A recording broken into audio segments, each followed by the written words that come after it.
Panginoong Jesucristo.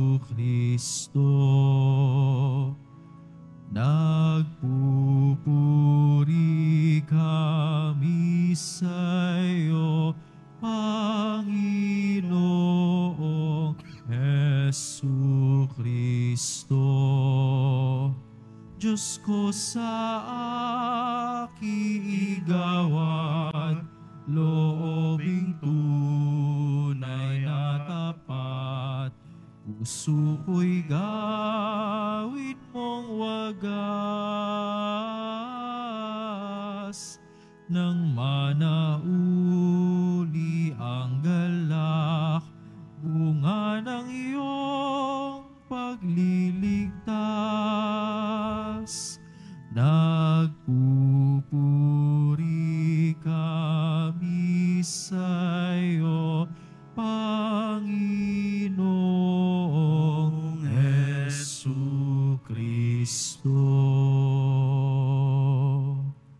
Sumainyo ang Panginoon. At sumayo rin. Ang mabuting balita ng Panginoon ayon kay San Juan.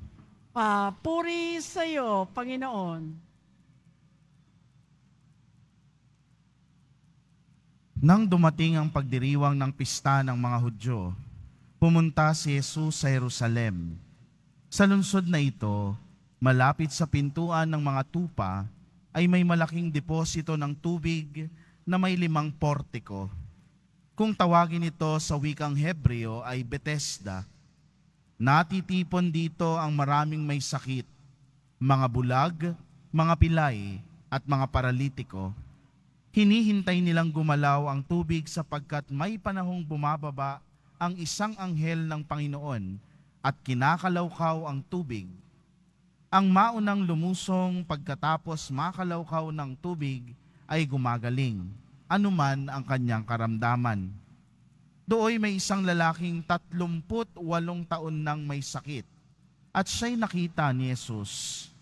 Alam nitong matagal nang may sakit ang lalaki. Tinanong siya ni Jesus, "Ibig mo bang gumaling?" Sumagot ang may sakit, "Ginoo, wala pong maglusong sa akin kapag nakalawkaw na ang tubig. Patungo pa lamang ako roon ay may nauuna na sa akin." Sinabi sa kanya ni Jesus, "Tumindig ka, dalhin mo ang iyong higaan at lumakad ka." At pagdakay gumaling ang lalaki, dinala ang kanyang higaan at lumakad. Noon ay araw ng pamamahinga, kaya't sinabi ng mga Hudyo sa lalaking pinagaling, "Araw ng pamamahinga ngayon, labag sa kautusan na dalhin mo ang iyong higaan." Ngunit sumagot siya, "Ang nagpagaling sa akin ang nagsabing dalhin ko ang aking higaan at lumakad ako." At siya'y tinanong nila, "Sino ang nagsabi sa iyo na dalhin mo ang iyong higaan at lumakad ka?" Ngunit hindi nakilala ng lalaki kung sino ang nagpagaling sa kanya, sapagkat nawala na si Jesus sa karamihan ng tao. Pagkatapos, nakita ni Jesus sa loob ng templo ang lalaki at sinabihan, "Magaling ka na ngayon, huwag ka nang magkakasala at baka may mangyari sa iyo na lalo pang masama." Umalis ang lalaki at sinabi sa mga Hudyo na si Jesus ang nagpagaling sa kanya. Dahil dito, si Jesus ay sinimulang usigin ng mga Hudyo sapagkat nagpagaling siya sa araw ng pamamahinga. Mga kapatid, ang mabuting balita ng ating kaligtasan. Pinupuri ka namin, Panginoong Jesucristo. Magsiupo muna po ang lahat. Isang pinagpalang gabi po sa ating lahat. Good evening. At pagbati rin po sa lahat ng kaisa natin sa pagdiriwang ng banal na misa sa live streaming ng iba't ibang social media platforms ng Quiapo Church. Ang pagpapala ng ating pong Jesus Nazareno ay sumainyo sa ang dako man kayo ng Pilipinas o sa ang dako man kayo ng mundo. Imagine ninyo, no? May sakit ka. Nariyan si Jesus sa harap mo. Tatanungin ka niya, "Gusto mo bang gumaling?" Abay, anong sasagot mo? Parang matik na yun, ano? Na, oo naman, tinatanong pa ba yun, no? Sa ating mga tinatanong pa ba yun, Lord? No? Siguro ganyan din siguro yung pakiramdam nung lalaking ito, lalo na nung ito ay may sakit ng 38 taon na hindi nakakalakad o hindi nakakaalis. Siguro gusto niya sagutin si Jesus, Lord, okay ka lang? No? Siyempre gusto ko. Yeah? Pero bakit kaya tinanong ni Jesus ang lalaking paralitikong ito? No? Kahit na alam naman na, sabi sa Ebanghelyo din, no? Alam na ni Jesus na matagal nang may sakit ang lalaking ito. No? Simple lang naman ang dahilan. Sapagkat ginagalang pa rin ng Diyos ang kalayaan ng tao. Kalayaang pumili. Kaya naman si Jesus sa lalaking paralitiko na 38 taon nang may sakit, ay tinanong pa rin siya kung nais ba niyang gumaling. No? Sa atin din, no, hindi binabaliwala ng Panginoon ang ating kakayanang pumili, ang ating kalayaan, na siya namang biyaya din sa atin nung tayo ay likhain. Ito ay parang pagsubok kung papaano natin gagamitin ang ating pagpili at ang ating kalayaan. O given, no? Tinanong ka na ng Diyos, tinanong ka na ni Jesus, gusto mo bang gumaling? Of course, Lord, gusto ko. Tapos susundan ni Lord ng sasabihin niya, o sige, no? Pumunta ka na, magpakababang loob ka, at pumunta ka sa simbahan para mangumpisal. Diyan na nagkakatalo. Di ba? Yung ating pagtugon. No? Dito nagkakatalo. Minsan nang sasabihin natin, hindi pa ako handa. Hindi pa ako ready. Nahihiya ako kasi paulit-ulit yung kasalanan ko. Naku, si Father, ano yan? Nakakahiya, ayoko. Hanggang sa makalimutan na natin yung pangungumpisal. Sayang, natapos yung panahon ng Kwaresma, hindi man lamang natin na take advantage yung sakramento ng kumpisal.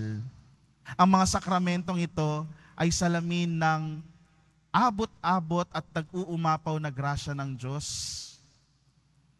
Ang tanong, pinipili ba natin ito? Kasama ba ito sa ating kalayaan na gawin ngayong panahon ng Kwaresma? Mga minamahal kong kapatid, marami sa atin ang nais na mapalapit kay Jesus at nais mapagaling, mapaghilom ni Jesus. Pero ayaw naman nating mag-effort. Gusto natin yung easy lang. Yung parang tipong one tamad lang. Naghihintay na lang na malaglag yung prutas mula galing sa puno. Yeah? Tandaan natin, ang mga sakramento, lalong-lalo na ang sakramento ng kumpisal, dito tayo ay hinihilom sa ating spiritual na karamdaman. At dito ay sa pamamagitan ng walang hanggang awa at pagmamahal ng Diyos sa atin, sumusunod na rin yung katawan natin na ihilom. Tandaan natin, yung kababaang loob ang pinakasusi dito.